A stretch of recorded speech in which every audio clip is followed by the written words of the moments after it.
Hello everyone, I would like to do something different this time around. I want to make a video about games that I have played where maybe not many people did and shed some light on them. Title's still pending though. Today's video will be talking about probably the first ever traditional JRPG I have ever played. A game that fills me with joy and nostalgia every time I played it on the PlayStation, my first ever home console. Today, we'll be talking about Guardians Crusade, which was originally called Knight and Baby in Japanese. The game is made by Tamsoft Corporation, a Japanese company known for making the Oni-chanbara and the Senran Kagura franchises, and released in 1999 by the now controversial company Activision Blizzard. I was able to get my hands on this game in 2000 when my cousin told me of this interesting new game that he is super hooked on. And to be honest, I was hooked on it too. Although it was not massively popular, it did, however, get a cult following, and it is considered as an introduction level RPG for children and new fans to JRPGs. The story begins with a stork carrying a baby blob into an unknown place. A very PG attempt of not telling kids of how the bird and the bees really work. When suddenly gargoyles appear to kidnap the said blob. As the creatures were chasing the stork, God said screw that abomination and smote them all, resulted in killing them. The end. Not really, but it did zap them all and the blob fell to the ground. We are then introduced to our main character. Knight? Wow, very much to the point there, guys. I understand that the Nipponian name of the game is Knight and Baby, but that doesn't mean the protagonist is literally called that. The main character looks like Mega Man's anorexic cousin. Screw it, we'll just call him Namagem. And we meet up with the hero's assistant, Navi. Hey, listen! I mean Nihani, and she tells us that the mayor is looking for us. We are suddenly outside of the house, and here lies my first problem with early generation classic RPGs. No direct indication where the objective is. Now, this mentality encourages exploration, but when I first started playing this game, I was like 8 years old and barely knew any English, and this is my first time playing a role-playing game. Luckily, after wandering around, I was able to find the mayor's house, which is somehow color-coded to indicate that this place is important. Thanks, devs. The mayor told me that I need to deliver this errand to the nearby village and see what they can do to save the crops. Remember this, folks, because this is important. We embark onto the wilderness to encounter my second gripe with this game, the sperm monsters. What were they thinking when they decided to make overworld monsters all look like sperms? They move like sperms and they even lunge at you like I'm an egg waiting to be fertilized. I understand that with the limitations of the hardware, they have to go with simpler means to display the monsters, but in reality, when fighting any monster, they actually have their own unique animations and attacks, which does not excuse the sperms at all. Anyways, we reach the next village, which for some reason are all inhabited by Cyclops. We head to the mayor and gave him the thingy, and the mayor said not to worry and head back to town. Wow, that was fucking pointless. As we head back to town, we encounter this pink blob and...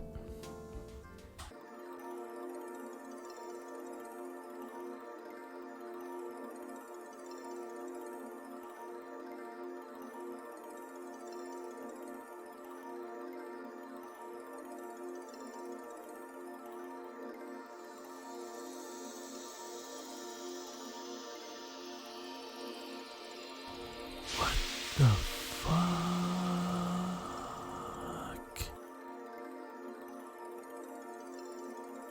Porky, is that you? So Porky tells us that this blob needs to go to God's tower for its mother, or the prophecy will be ruined or something, yada yada yada. You know, the classic prophecy mumbo jumbo that every RPG loves to stuff into their main character's throat. And what do you expect our main character will do after hearing that he must fulfill the prophecy?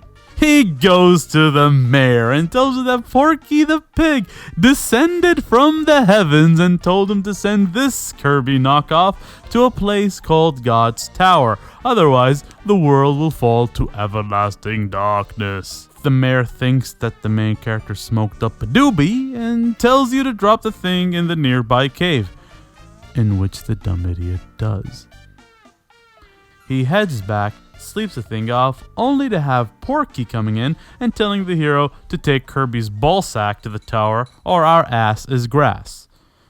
Sorta, and we head to find the thing.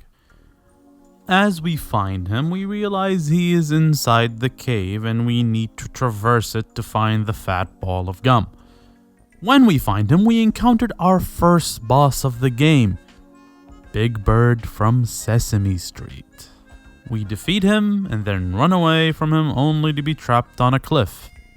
Haven't said that before, but I will give it credit since the game was released in 1999 and this trope wasn't overused that much during the time, so I'll give it a pass.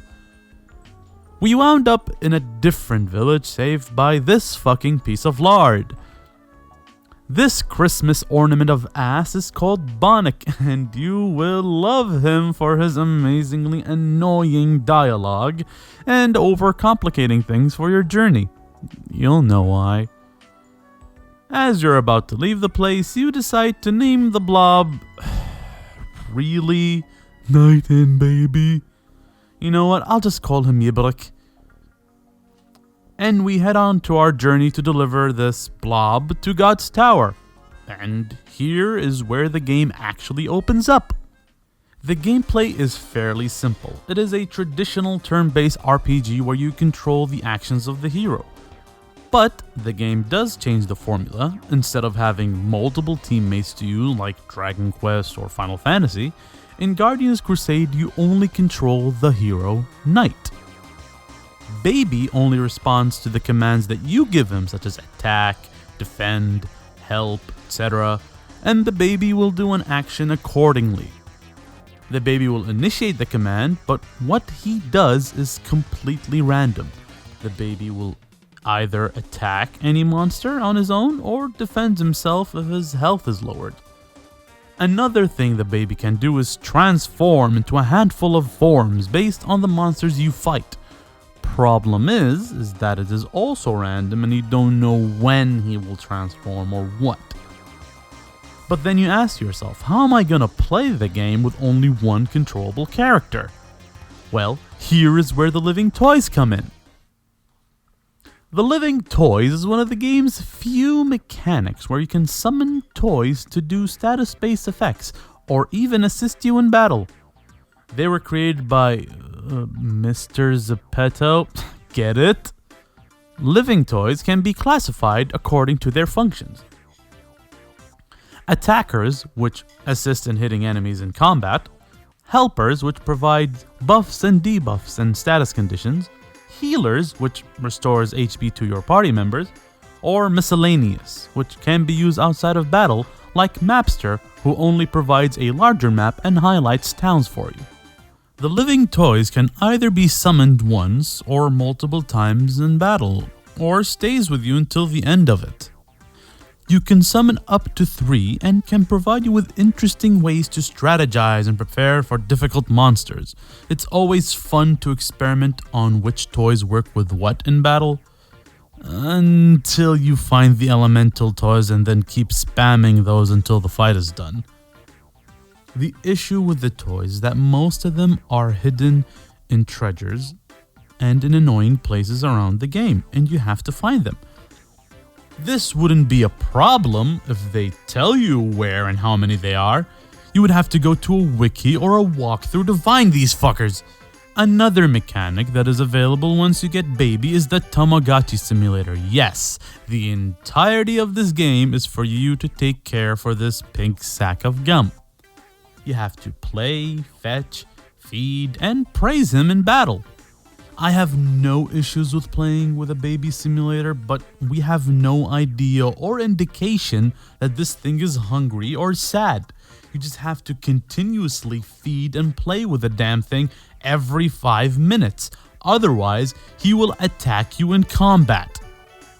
As you grow your bond with baby, his combat capabilities will be improved and will become a huge asset to you, even letting you choose what to transform if he is feeling happy.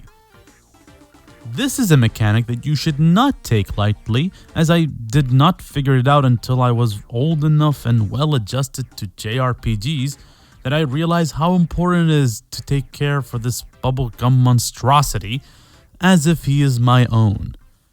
Now I am ready to be a parent, I guess. The exploration in this game is done by using the 4 cardinal directions: north, east, south, and west. At first, you get nauseous from the camera movement and getting lost easily, but then it gets more fun and easier as you get to play the game. Most of the towns and dungeons are fairly easy to spot, and the dungeons are somewhat linear, so sometimes the directions are not always used, but still a great mechanic nonetheless.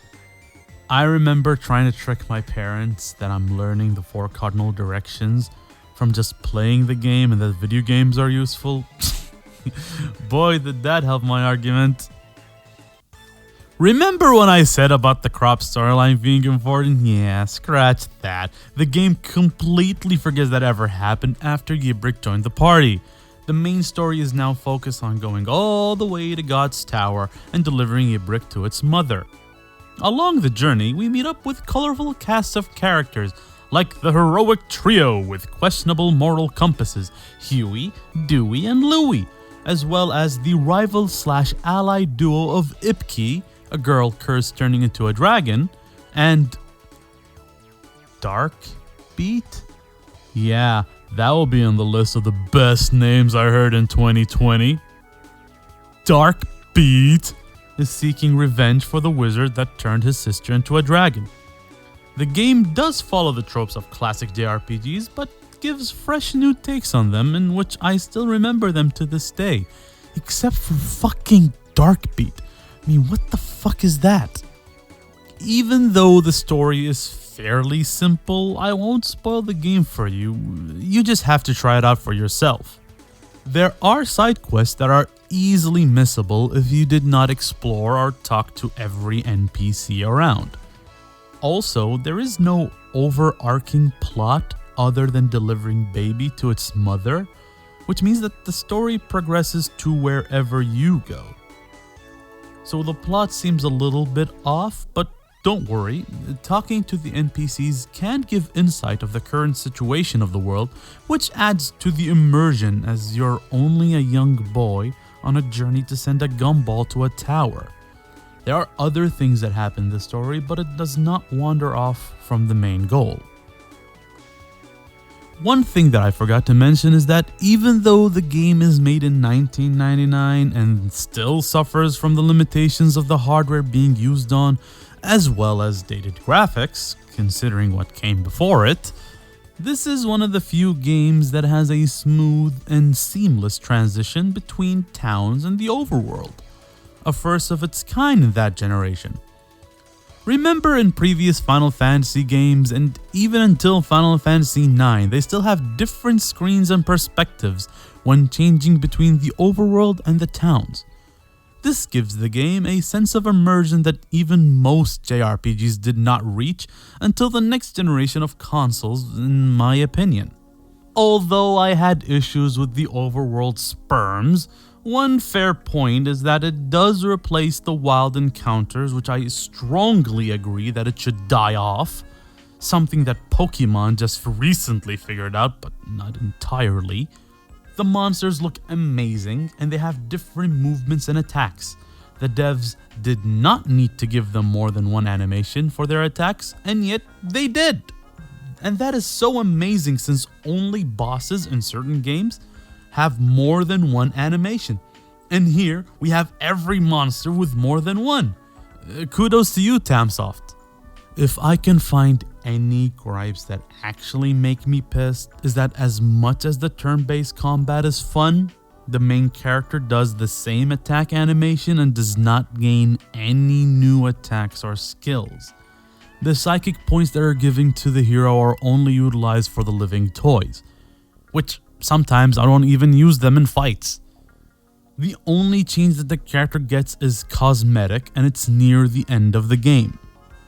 One other issue is the storage system. In Guardians Crusade, you only get a set number of inventory slots that you need to manage. Both equipped and unequipped armors and weapons still count as part of the inventory, which makes storing items difficult as you need to sell any unneeded items, losing any sentimental value to them.